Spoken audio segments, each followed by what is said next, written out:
Nous vous proposons d'entrer dans la maison d'arrêt du Mans-les-Croisettes, un des 191 établissements pénitentiaires en France.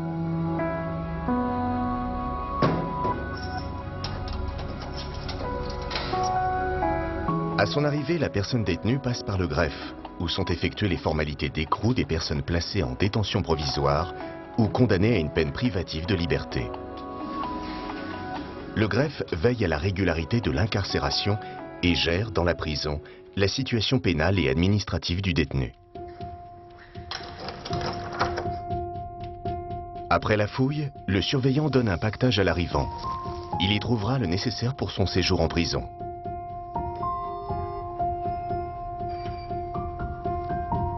La personne détenue est accueillie dans le quartier des arrivants.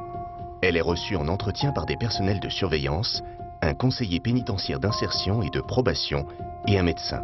L'objectif de ces audiences est d'expliquer comment va se dérouler l'incarcération, quels sont les droits de la personne détenue et ses devoirs.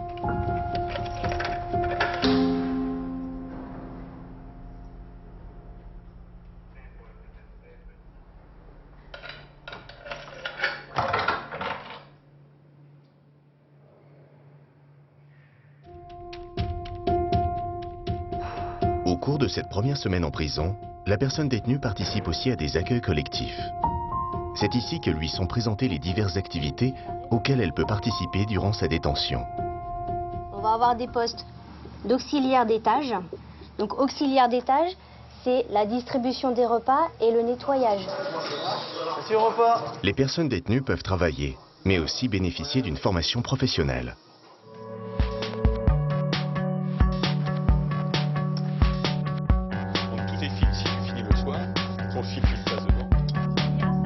Que ce soit pour le travail ou pour les autres activités socioculturelles, les affectations sont décidées au cours de la commission pluridisciplinaire unique qui réunit les différents intervenants de la prison. Il demande à faire du sport, aller à l'école.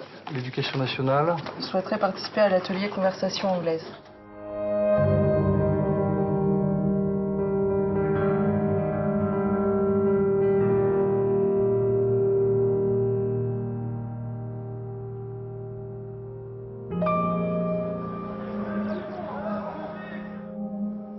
Chaque semaine, les personnes détenues peuvent s'entretenir avec leurs familles et leurs proches au parloir.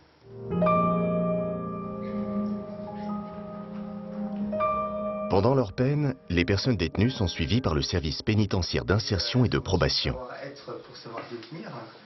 En fonction de leur projet de sortie, elles sont aussi reçues par des partenaires sociaux ou par des associations d'insertion. L'exécution de la peine évolue en fonction du comportement de la personne. Des aménagements de peine peuvent être accordés aux personnes détenues, permission de sortir, semi-liberté ou encore libération conditionnelle.